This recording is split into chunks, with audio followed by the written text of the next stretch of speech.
Welcome to a recap of the NFL Week 6, which was a pretty interesting week. A lot of headlines to go over this week, as this was the first week with NFL teams on a bye. But we start with Thursday Night Football. The Steelers winning 20-6. Kenny Pickett, in his second career start, getting the win over the Cardinals, who still need to get a win. Pickett 22 for 32, 170 and a TD. Harris had a rushing TD. George Pickens had an amazing one-handed catch in the back of the end zone. Murray had 2 picks, both intercepted by Minkah Fitzpatrick, and no big stats coming out of the Cardinals as that team trying to get a win on the season. The Packers, they beat the Panthers 24-9, a good game from Aaron Rodgers, something we haven't seen this year. And the Panthers, they got a touchdown this game, but they only have 3 during 6 weeks. And there's questions on whether or not Baker Mayfield will start after the bye week during Week 7. McCaffrey, rumors he might get traded. And then Green Bay, of course. Aaron Rodgers having a good day, 223, 2 TDs. Jones with a rushing touchdown. Lazard, the leading receiver for that Green Bay team. The 49ers, they get another win, 27-20. They beat Vegas on the road to improve to 4-2. The Raiders dropped to 3-3. Jimmy G, 207, just 6 incompletions and a TD. Deebo Samuel had a touchdown. Derek Carr, mixed day for him. I mean, he wasn't too terrible. He should have 2 TDs. The stat line is wrong.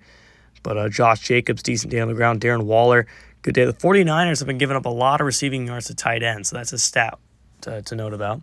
How about this game? 36-30 in overtime. The Vikings stay undefeated and beat the Browns. A way more interesting game than a lot of people thought. Cousins, 25 for 46, 318. Jefferson, 136 and a TD. Brissett looked okay. Stats similar to Cousins, 239. A little bit less than Cousins. Cousins had over 300. Amari Cooper had his best day as a Brown. First year with Cleveland. As the Eagles win 38-16 over the Dolphins. They are also undefeated along with Minnesota. Teddy Bridgewater, 259, 2 interceptions, but Tua Tagovailoa is back next week when the Dolphins host the Lions. Jalen Hurts had 3 TDs, had 2 rushing TDs as well, 5 combined touchdowns. A.J. Brown had 2 receiving TDs, as the Eagles look like one of the best teams in the league and probably Super Bowl favorites. Speaking of the Lions, they win 20-13. They hold on and beat Chicago in a one-possession game. The Bears are also a team just like Arizona who have yet to win this year. Goff, 253, a TD, and a pick. Swift had a rushing touchdown. Good day for Amon-Ra St. Brown. Trevor Siemian, 214, no picks, no TDs. Montgomery had a rushing touchdown. Darnell Mooney, nearly 80 yards receiving, as the Bears will play the Buffalo Bills next week. That'll be a challenge for them. The Giants, they sweep the Commanders. They win 20-16 as Taylor Heineke couldn't take the Commanders any closer to beating New York than Carson Wentz, who's going to be out for next week as well for the Commanders, as they're 1-5. Heineke, 278. Brian Robinson Jr. had a touchdown as Daniel Jones looked decent through the air. Wan'Dale Robinson, another solid week, 9 for 99, 2 TDs, as the Giants are 4-2. Best start to a season since 2016.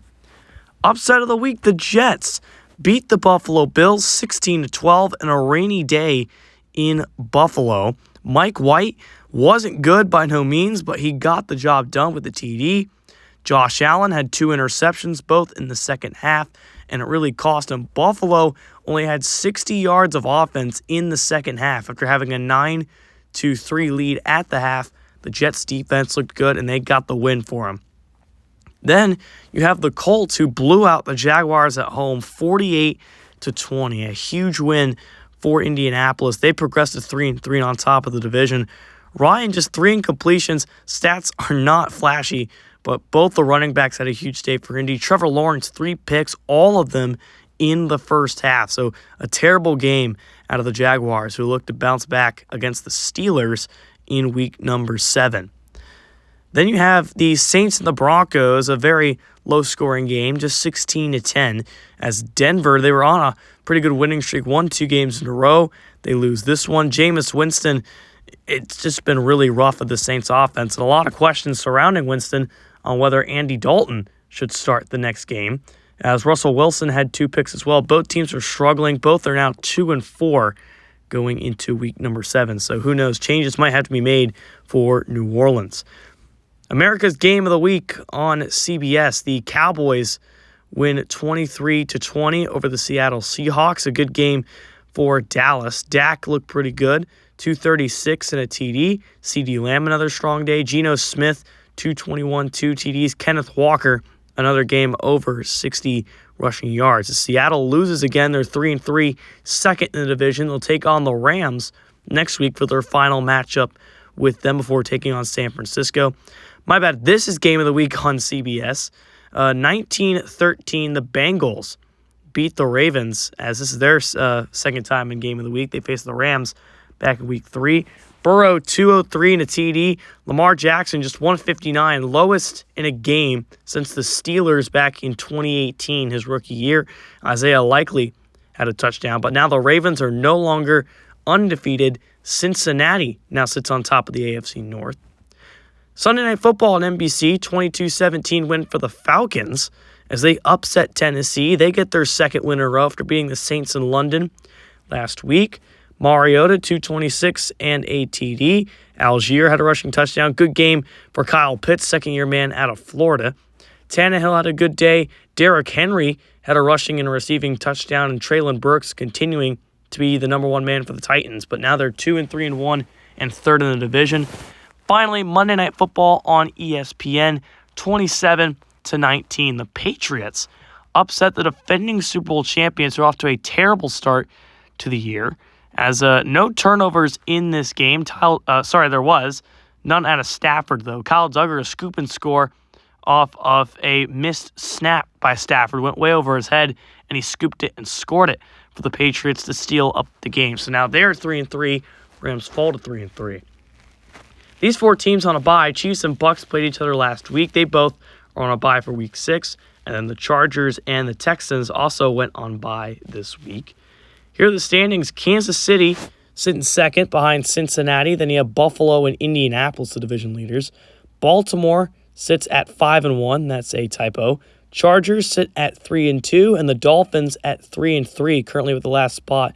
Raiders, Browns, Jags, and Patriots, along with Tennessee and the Jets, all in the hunt for that final playoff spot. A lot of teams sitting at 2 wins in the AFC, not out of it. In the NFC, Minnesota and Philly are still 6-0. San Francisco moves up to 4-2. Bucks at 2-3, looking to rebound against the Saints next week. Dallas 5-1, Giants 4-2, and Packers at 4-2 are the 7 spots with the Rams, Seahawks, and Lions all right there in striking distance. Don't count out the Falcons and the Saints if they can get their act together and start winning football games. This is ASC signing off.